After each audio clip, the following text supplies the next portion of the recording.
I hand over to Rev Dr Helen Paynter.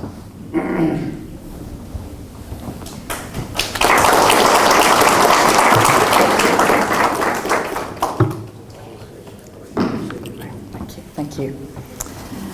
Well, thank you so much for the invitation to be here. I bring warm greetings from the Bristol Baptist College, where I'm on the staff and from the Centre for the Study of Bible and Violence, which I direct. So the title for our evening today is The Far Right and the Role of the Churches, and that's a little bit of a double-edged title, isn't it? So I thought I'd start looking at some of the ways that Christians are making this problem worse. But we won't stay there for long, but we need to acknowledge that because that's the basis on which any further conversation that we have needs to take that into account. So I'm going to start and end, actually, with a story from Bristol, where I live. So on the slide here, you can see a picture of Bristol Cathedral taken during Ramadan a year or so back. And Bristol Cathedral decided it would like to offer its precincts as a place for holding a grand iftar. And local Muslims, we have a thriving Muslim community within Bristol, came, and other members of the wider community came to eat and share food together. Began actually on College Green, which is just outside the cathedral, and then it started to rain, and they moved to Plan B, and they moved inside. Pictures from, no act of worship took place, it was a shared community meal. Pictures and a little bit of video footage from that incident then went on social media, and the keyboard warriors got to work. One of them was this individual here, who was, and I say was because he's now been defrocked, a priest in a splinter Christian denomination. And in response to the images that he saw online, he described this as demonstrating that we now live in the Islamic Caliphate of Great Britain. And as we all know, social media snowballs from such inflammatory beginnings. And so these are direct quotations from the Twitter thread which he began. Defend our land. We have been conquered. We need a new crusade. Exorcise the cathedral. They took over Hagia Sophia in 1453. Now they've seized the UK without firing a shot. So that was a couple of years ago. Now last year saw a very large rally in Trafalgar Square, organised by Tommy Robinson. At that point, the flagrant use of Christian symbolism was starting to ramp up. So on the right-hand side, you can see a pastor. Actually, all the Christian leaders that I'm showing you in the next few slides, they are all in very splinter Christian denominations. I hope that somewhat reassures you. So the individual on the right-hand side led some music. He led the singing of Jerusalem. And as you can see, he's wearing a Union jacket, and he's got the banner Jesus is King behind him. Even more troubling were the words of a sort of self-proclaimed bishop called Kai Dua. And this is a quotation from the about 5-minute speech which he gave. We are not at war with just the Muslim. And then he went on to say, I will fight for this cause and for the gospel of Jesus Christ. This nation of ours is under attack. Today, when I look out across this square, so perhaps background here, for those who don't know, something that many Christians long for is what we would call revival in the land, which is when people turn to the Christian faith of their own free will. So that's the background, that's the language he's using here. Today, he says, as he looks at this Tommy Robinson rally, when I look out across this square, I don't pray for revival in the land, because today, standing in Trafalgar Square, I can see it in thousands of faces. Revival has already begun. That was last year. And as we all know, the Unite the Kingdom rally this autumn took that to a whole new level. So again, you see the same individual on the right, along with other prominent clerics. And a man called Brian Tamaki, who is a church leader from New Zealand, came over with a hacker group. And they performed a long haka. Then they performatively tore up flags labelled ISIS, Palestine, the Muslim Brotherhood, and secular humanism. And then he gave a speech in which he called for the forcible ban of all religions except Christianity from the UK. He called for, and I've taken direct quotations because I don't want to be accused of misrepresenting him, he called for a religious war of Christianity versus the rest, and said we need to clean our countries up by getting everything out that does not receive Jesus Christ. So things are, as I'm sure we all know, ramping up to a whole new level. Just a little bit, very briefly, of analysis before we go on to tell something perhaps more positive. I've been working in this area, among other areas. This isn't my full-time thing. I've been working in this area for about 3 or 4 years, and I wasn't speaking in terms of Christian nationalism until really this autumn, not in terms of what was going on in this country. I was speaking about the far right and right-wing extremism, but really now I'm talking more about Christian nationalism. And a reasonable definition, it's a contested definition, but it's a reasonable one, is this one, which I've actually taken from work done in the States. Christian nationalism is a cultural framework, a collection of myths, traditions, symbols, narratives, and value systems that idealises and advocates a fusion of Christianity with, in this case, British or English civic life. And key here is that the Christianity of Christian nationalism is a cultural thing rather than a religious thing primarily. Now, everything I say is a little bit simplistic because in 20-25 minutes you can't give perhaps the nuance that I would like to do if we had a day together. So forgive me if that's a little bit simplistic, but I'm trying to give you some indicative thoughts. Now, I keep refining this image, but this is my best one and my best stab at it at the moment, because I've been thinking a lot about how this is taking place, how this is coming about, and what is the dynamic that is driving this. And as I see it, we have two sets of actors who are effectively, cynically leveraging each other. So on one side, we have certain prominent Christians, like the ones in the previous slides, who see in political movements the possibility of gaining power and influence. On the other side, we have certain prominent political actors like Tommy Robinson and so on, who see in the church the possibility of gaining plausibility and perhaps wider appeal. And these two sets of actors then mutually co-opt each other and then create, out of that mutual co-option, they create, and this is the quotation from the previous slide, a cultural framework, a collection of myths, traditions, symbols, narratives, and value systems, which they then promote out into wider society. And in particular, in that action of promoting this, they are explicitly both fueling and employing fear and hopelessness, financial precarity, sense of loss of identity, rapid social change. They are weaponizing those things in order to broaden their appeal. And then they're speaking to the general public, and the susceptible people within the general public, when they hear that narrative, susceptible people are either Christians or cultural Christians. Now, not all Christians are susceptible, but that is, if you like, the pool to whom they are appealing. Now, I keep working on that, and if you've got a better idea of how I might improve that, come and tell me, because this is a fast-moving situation, and a lot of us are kind of running to keep up here, I think. So what we're seeing in these movements is weaponization of, probably more than these things, but certainly weaponization of fear, weaponization of need, and weaponization of Scripture. So that's the role of the churches in an unhelpful way. Let me say something slightly more positive now. When Shanaz asked me to do this, she said, tell us a different narrative, or words to that effect. So I'm going to do that. And I want to talk about telling a better story. And I suppose here I'm really speaking to my Christian brothers and sisters. And I hope that my Muslim brothers and sisters here will take some encouragement from the fact that the church is taking this seriously. As I say, I've been working in this area for 3 or 4 years. Since the summer, my inbox is going bonkers. And I'm getting people from senior Christians from a whole range of denominations and affiliations in the UK are now taking this really seriously. So please believe that there are people really, really concerned about this and working hard on it. So telling a better story, perhaps how the church can play a positive role.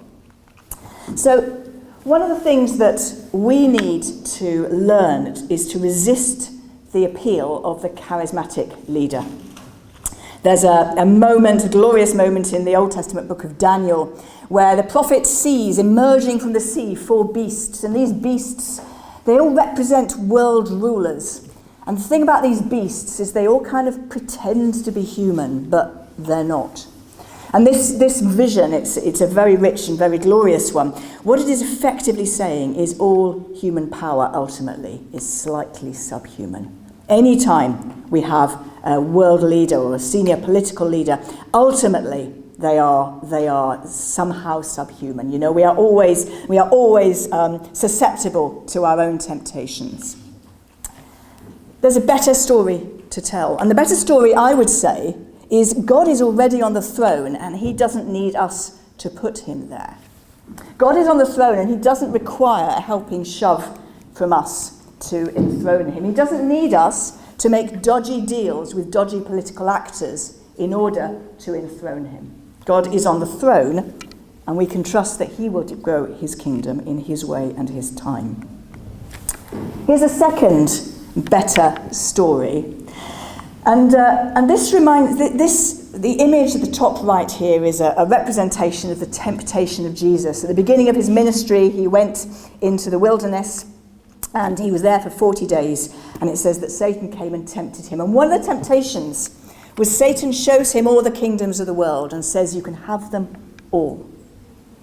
And Jesus resists that offer of power, of the quick shortcut to taking power. And in fact, during his ministry, there's a very active group called the Zealots who want to take power by force. They want to throw off the yoke of the Roman Empire with the pointy end of a dagger. And Jesus consistently resists that temptation.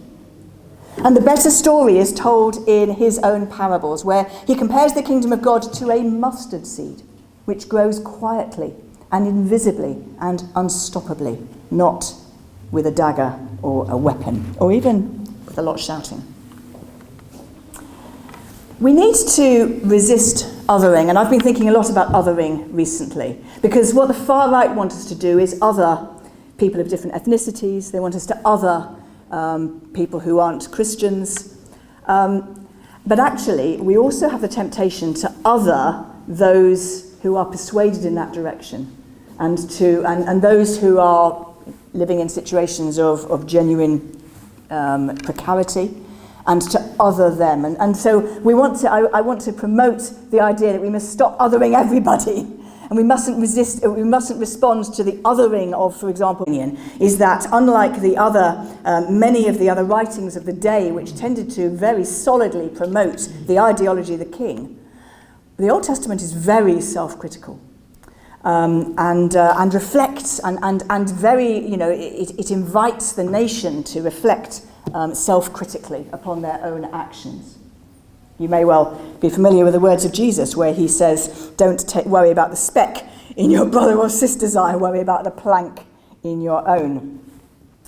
One of the things that's happening as our society is becoming more and more polarised is that we are shouting across the chasm at each other.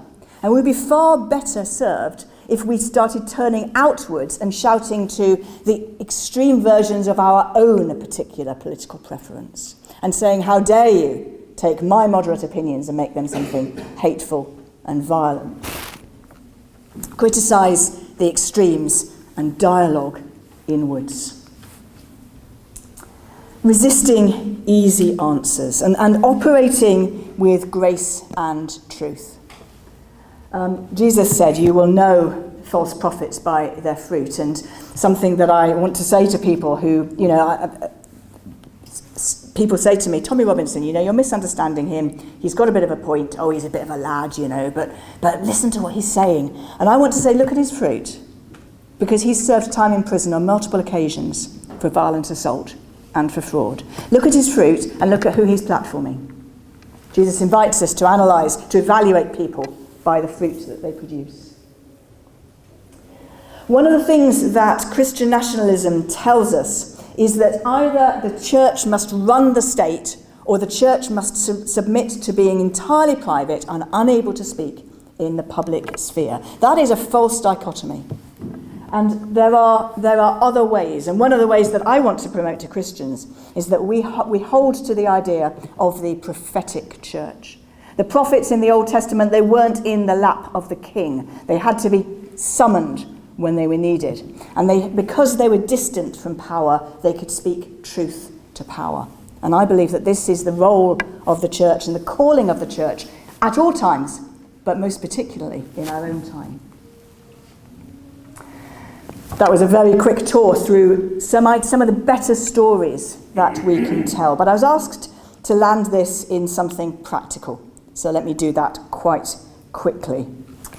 So in 2023, I led a consultation. Two of the people who are in the part of the consultation are in the room today, asking the question of how the church should respond, how the church in Britain should respond to the employment of Christian language and Christian symbolism by these movements. At that time, it was much more marginal than it is right now.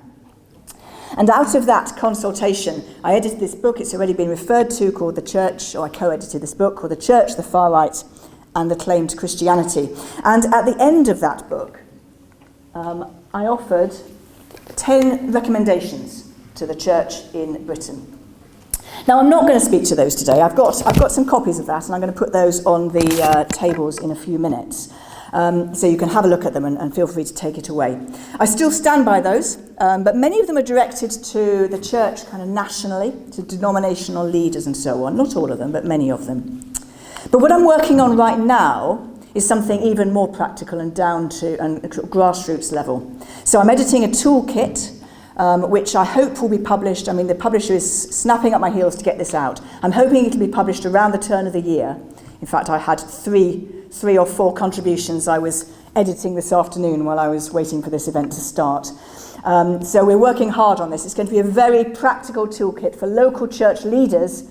What can we do? What can I do? I've got a church to run. I can't just, give all my week to this problem. But what can I do that might make a difference? So I'm going to fly you through those, and then I'm going to hand over. So, I haven't got a title for the book yet, so I can't tell you to look out for it, but do look out for it, but I don't know what it's going to be called yet, I'm afraid. Sorry about that. So there's going to be a group looking at the question of giving young people purpose and a home. Because young people who don't have a sense of identity, who don't have a sense of purpose, who don't have a sense of a home, are much more likely to be groomed and radicalised by these movements. I want to provide some tools to help pastors grow their congregations to be compassion to those who don't look like them. One of the ones from there, for example, is a story from a rural part of Somerset where they suddenly had an asylum hotel just crop up. And it's a very largely white, or was a very largely white congregation, and they kind of wrestled with that of what do we do and how do we respond to that. And we have that story in the book, trying to talk about ways of building bridges and learning to understand, especially those who don't look like me, who are in need, who've just recently arrived in the country, for example. Promoting interfaith and intercultural understanding. We've got a chapter on scriptural reasoning, some work around cross-cultural and intercultural churches. Cultivating theological literacy, something that I feel very strongly about as a theological educator.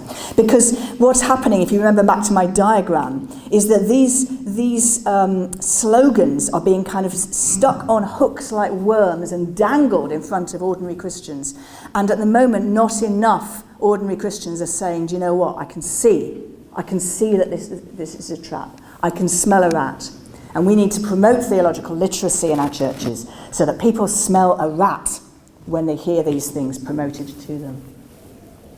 Some very practical things, spotting signs of radicalisation. Something going on in this country, some of you will know, that is being called the quiet revival. Young men have started rocking up to church and saying, I want to become a Christian. And many church leaders everyone's kind of watching this and wondering, is this something real? Is this just a cultural move?